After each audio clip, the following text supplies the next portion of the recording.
We're starting at the east side of the swimming pool. The swimming pool seems to be pretty level. I haven't actually measured it yet. It seems to be level. I reserve the right to change my mind. Floating chlorinators should be removed anytime someone enters the swimming pool, because children can play with it. That's got chlorine in it. And that also tells us that the chlorinator, the automatic chlorinator for the swimming pool, might not be operating as well as we'd like it to be, because we have this supplemental chlorine here. What happens with children is they can pick it up, play with it. They have a flying saucer. Flying saucers fly through the air. The water with the chlorine comes out and spills on the child's face and eyes. Excuse me. These plastic skimmer caps should be replaced every 3 years. They get brittle. And when they get brittle, then people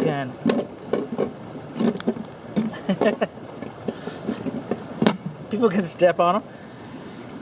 Maybe break an ankle or something. So it's kind of a liability. The metal ones, they don't match the coping tile. They're hot to the feet, but they never break. Just a thought. Okay, on the plaster surface here, I think I already mentioned that.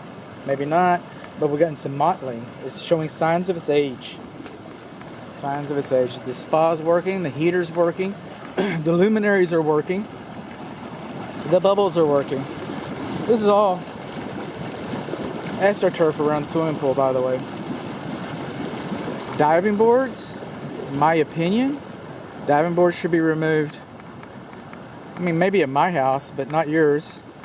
The trouble with diving boards is that especially young men have a tendency to get excited, showing off, showboating and stuff, and they will dive farther than the shallow water. And when they're coming up, I hate to say all these horrible stories about a swimming pool, but you know, it's a perfect combination. It happens about 5 times a year that kids become paraplegics because of diving board mishaps like that. Your insurance company will probably appreciate you taking it at least too. This diving board, by the way, is rated for 250 pounds. Again, I just recommend them be removed. Use at your own risk. Use caution. These skimmers, by the way, they have weir traps in them. Weir traps are good. They don't let the stuff that comes inside go back out. They're not required. They're an option that the manufacturer provides, and it makes your cleaning your swimming pool better. But what happens is, or can happen, I'm sorry, another one of those stories. I'm going to run out of them here in a minute. But a child can reach in here playing with that thing, and it's like a wicker finger trap that you get in this something they call Chinese finger traps. But anyway, where your fingers go into the wicker and then you can't pull them out. Well, that's what that trap does. And now the child's arm is higher than his shoulder. I always say he because it's usually guys. It just is. Not always. Usually guys. And the child's shoulder is higher, and it forces their head down into the water. So that's another horrible thing about swimming pools. I'm not sure what this guy here is. Okay, this is a self-filling. That is a self-filling valve. I thought that might be that. I didn't hear it come on, but it's kind of quiet over here. Those are no longer acceptable unless the water system has a check valve on it going, right at it. So at one time those were very convenient. They still are probably. But in this day and age, the self-filling, it's an obsolete feature. This is your best friend right here, this pool sweep. It's got a tail on it called a whip. And at the end of the whip, the plastic should not be exposed like that. The foam is not adjusted right on that. The end is supposed to be protected from scraping against the floor of the swimming pool. Speaking of the floor of the swimming pool, this swimming pool has a single drain, which was okay when it was built, and you can't put a second drain in like you have in the spa. But a single drain like that is a child entrapment, and I don't know if that particular style of drain is compliant to the new standards. They do have updated drain covers, because again, people can't update every single swimming pool, so they have covers that are acceptable for that. I'm just not sure that that's one of them. These drains up here, they may negate the necessity of having a double drain. If they do, then they're too close. They're supposed to be at least 5 feet apart. So, coming along, we're on the west side of the house, wood mulch. This is the lawn sprinkler equipment. Heater's been working. Oh, fault.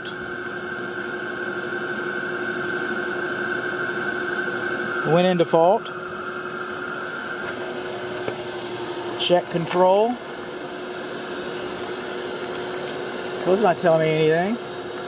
This is spa mode. These are your controls right out here. It'd be nice, but you've got a light.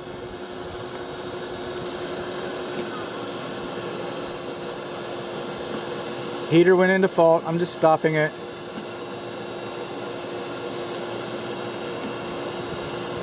Leaving it in pool mode like I found it. Putting it into normal. One thing I did not do.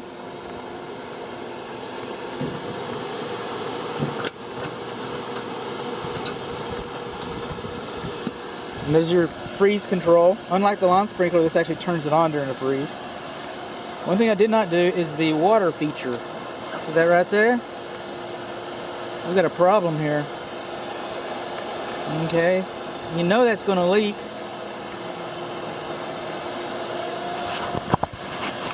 Pump motors are bonded. DE filter. I didn't get the serial number. I'm going to take a picture of the serial number here in a little bit. It's over 30 PSI. Again, the heater did come online. I've got the data plate. Fault check. Ignition control. That's what it says. Excuse me, I can't read that well. Alright, so it's got a fault with ignition control. Another problem with the heater.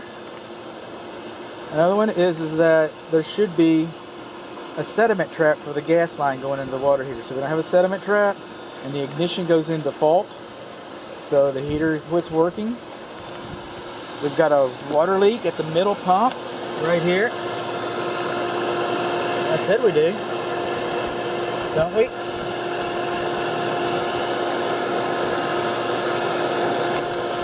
Huh. Alright, I'm going to talk that back.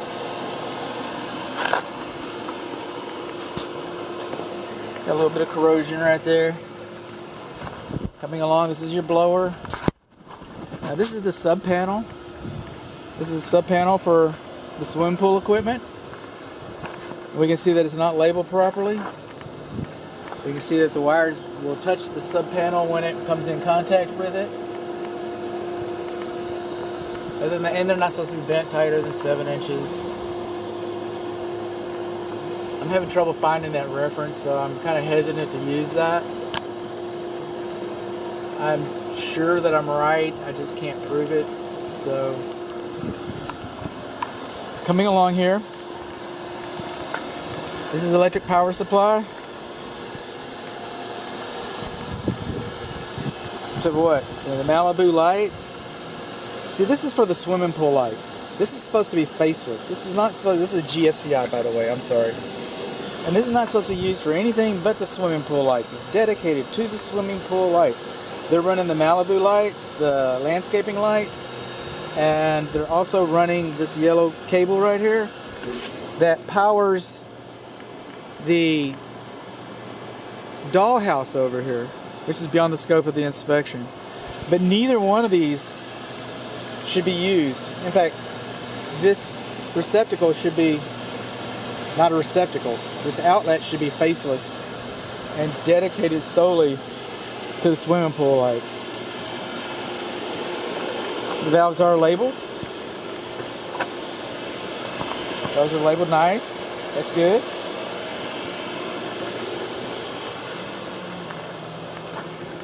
This is the blower. I'm going to button this up, but that's basically the swimming pool tour. We got a couple issues with the water heater. I believe we got high pressure over here. The electric panel is located behind the equipment, the electric sub panel, and you got some minor faux issues inside of there.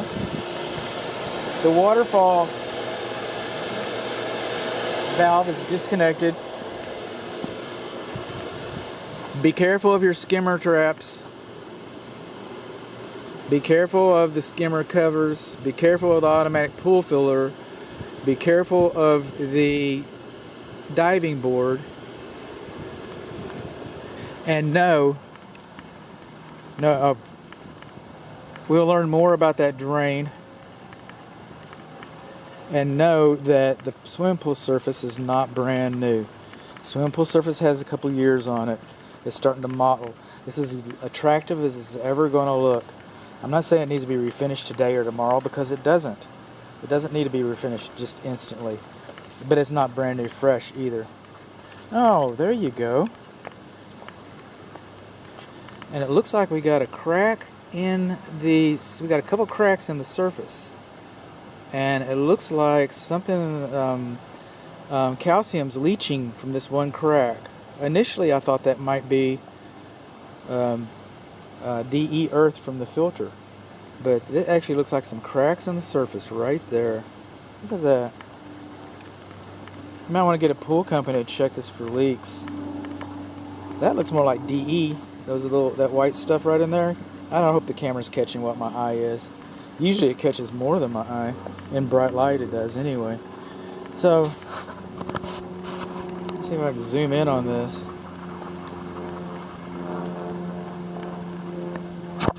That to me looks like some swimming pool cracks.